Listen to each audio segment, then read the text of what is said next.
결론부터 말씀드리면 혈관에 찌든 염증과 기름을 해결해주는 가장 간단하고 강력한 방법은 매일 먹는 국요리에 들깨가루를 한 스푼 넣어서 함께 드시는 것입니다. 이렇게 말씀드리는 가장 큰 이유는 들깨가루 안에 담긴 풍부한 오메가3와 다양한 미네랄 그리고 여러 가지 식물성 영양소가 혈관벽에 달라붙어 염증을 유발하는 성분을 깔끔하게 정리해 주기 때문입니다. 이 식이유향요법을 지키면 혈액순환이 한결 원활해지고 오래된 피로감까지 훨씬 줄어드는 느낌을 받게 됩니다. 별것도 아니라고 여겨 평소대로 식사하시면 혈관 속 노폐물이 쌓여 염증이 악화되고 결국 혈압이나 당뇨처럼 중년 이후에 흔히 겪는 여러 문제가 더 빠르게 찾아올 가능성이 커집니다.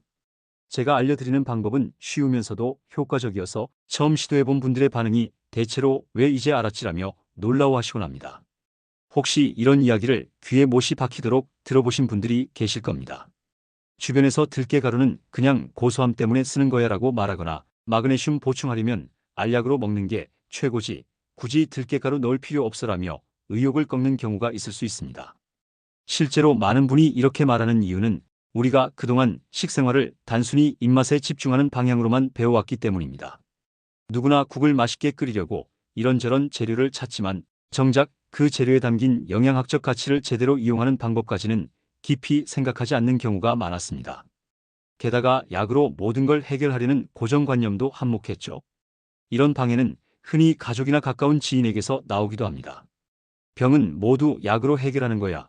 혹은 그게 뭔 효과가 있겠어라는 식으로 대수롭지 않게 여기기도 합니다. 하지만 실제 해외 연구들을 보면 들깨 등에 포함된 식물성 오메가3와 폴리페놀이 혈관 건강에 큰 기여를 한다는 결과가 꾸준히 보고되어 있습니다.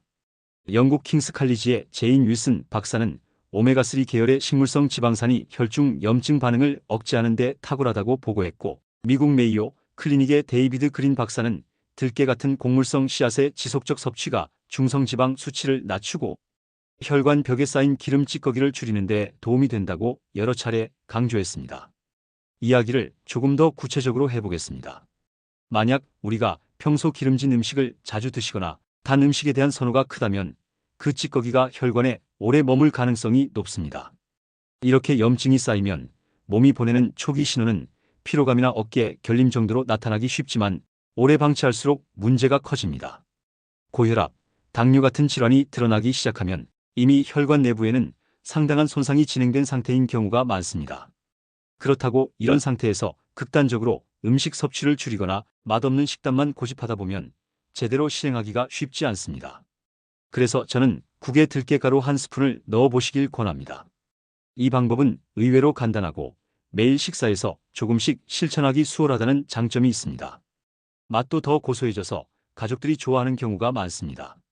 이렇게 들깨가루를 권장하는 또 다른 이유는 함께 섭취했을 때 시너지가 큰 식재료가 많기 때문입니다. 예를 들어 미역국을 끓이실 때 표고버섯을 넣고 마지막에 들깨가루를 듬뿍 뿌려 드시는 방법이 있습니다. 해조류인 미역은 미네랄과 식이섬유가 풍부해서 혈액 안에 불필요한 염증 물질을 덜어내는 데 도움을 줍니다. 표고버섯의 풍부한 항산화 물질과 비타민 D는 몸속 면역 기능을 보강해주고 들깨가루의 오메가3 계열 지방산이 혈관에 쌓인 찌꺼기를 녹여내는 역할을 지원합니다. 이 세 박자가 균형을 이루면 여성분들이 자주 호소하는 피로감이나 부종이 줄어드는데도 상당히 기여한다고 봅니다. 50대 분들이 환절기에 면역력 저하로 자주 감기에 걸리는데 이런 식으로 관리를 시작하면 의외로 감기에 덜 걸리는 경우가 많아집니다. 여기서 한 번 더 현실적인 장애물을 말씀드리고 싶습니다. 어떤 분들은 나트륨 섭취가 걱정된다라고 이야기합니다. 국에 들깨가루를 넣으면 간을 좀 더 세게 해야 하지 않을까 하는 우려 때문이죠. 그런데 국물의 간을 강하게 하지 않아도 들깨 특유의 고소함 덕분에 음식의 풍미가 풍부해져 의외로 짜지 않게 요리해도 만족도가 높습니다. 오히려 조금 싱거워도 들깨가루가 고소한 맛을 채워주기 때문에 자연스럽게 소금 섭취를 줄이게 됩니다. 미국 하버드 의대 존 스미스 박사는 음식이 밋밋해서 짠맛이 더 필요하다고 느끼는 경우 곡물성 씨앗 분말로 풍미를 보완하면 자연스럽게 나트륨 섭취를 줄일 수 있다라고 강조했습니다. 그러니 짠맛이 없으면 맛이 없지 않을까 하는 걱정은 접어두셔도 좋습니다. 이제 실제로 들깨가루를 국에 활용하실 때 더 효율을 높이는 팁을 알려드리겠습니다. 첫 번째, 미역이나 다시마, 파래 같은 해조류가 들어가는 국에 들깨가루를 넣으면 해조류의 점질 성분과 들깨가 어우러져 혈관 건강을 돕는 시너지 효과가 극대화됩니다. 두 번째, 버섯류, 특히 표고버섯이나 느타리버섯을 국물에 함께 넣으면 항염작용과 면역조절 작용이 더 강화됩니다. 세 번째, 간을 맞출 때는 천일염이나 죽염을 쓰되 과하지 않게 쓰는 게 좋습니다. 국의 맛이 부족해 보이면 들깨가루를 더해 풍미를 살리는 방법을 추천드립니다. 이렇게 실천하시면 오히려 자극적인 양념보다 훨씬 담백하면서도 영양은 가득한 식사가 완성됩니다. 이 방법을 꾸준히 따르지 않았을 때 생길 수 있는 가장 큰 불편은 혈관 염증이 서서히 진행되어 나중에는 훨씬 더 힘든 식이 조절을 해야 한다는 점입니다. 고지혈증 약 혈압약에 의존하느라 지출도 커지고 부작용에 대한 걱정도 생길 수 있습니다. 실제로 좀 더 일찍 관리했으면 좋았을 텐데라는 아쉬운 이야기를 자주 듣습니다. 반면 지금부터라도 들깨가루를 활용해 국에 섞어 드시는 분들은 짧게는 몇 주 후부터 컨디션 개선을 체감하시고 혈액 검사 지표에서도 긍정적인 변화를 확인하는 경우가 많습니다. 이게 바로 실천하는 분들만 누리는 혜택입니다. 물론 여러 사정상 당장 들깨가루를 사러 나가기 어려운 경우도 있을 겁니다. 그럴 땐 집에 있는 다른 씨앗류, 예를 들어 아마씨나 해바라기씨를 가루로 내서 대신 넣어보셔도 어느 정도 효과를 기대할 수 있습니다. 다만 본격적으로 혈관에 박힌 찌꺼기를 걷어내고 노폐물 배출을 돕고 싶으시다면 들깨 특유의 지방산 조합이 상당히 효과적이라는 점을 기억해 주시면 좋겠습니다.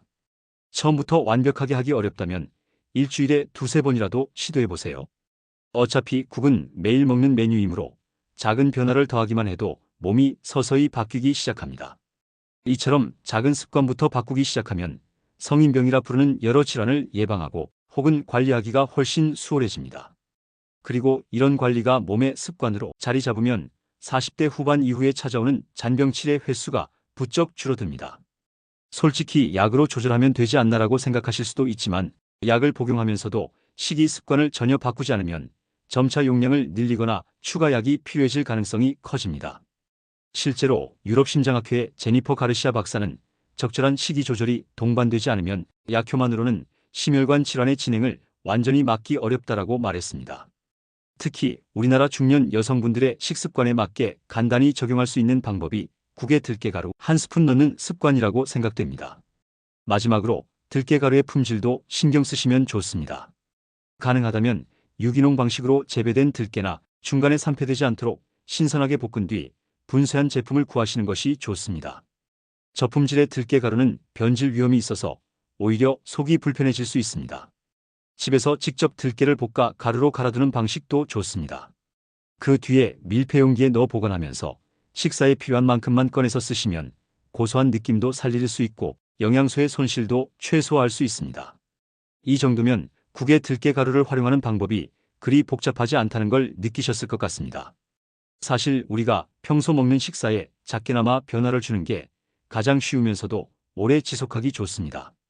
대단한 레시피를 매번 새로 연구할 필요 없이 지금 집에 있는 재료와 들깨가루로 시작하면 됩니다. 그 작은 습관이 혈관과 몸 전체의 변화를 가져올 것입니다. 지금 당장 실천하실 수 있도록 꼭 메모해 두시고 식탁에서 한번 시도해 보시길 권합니다.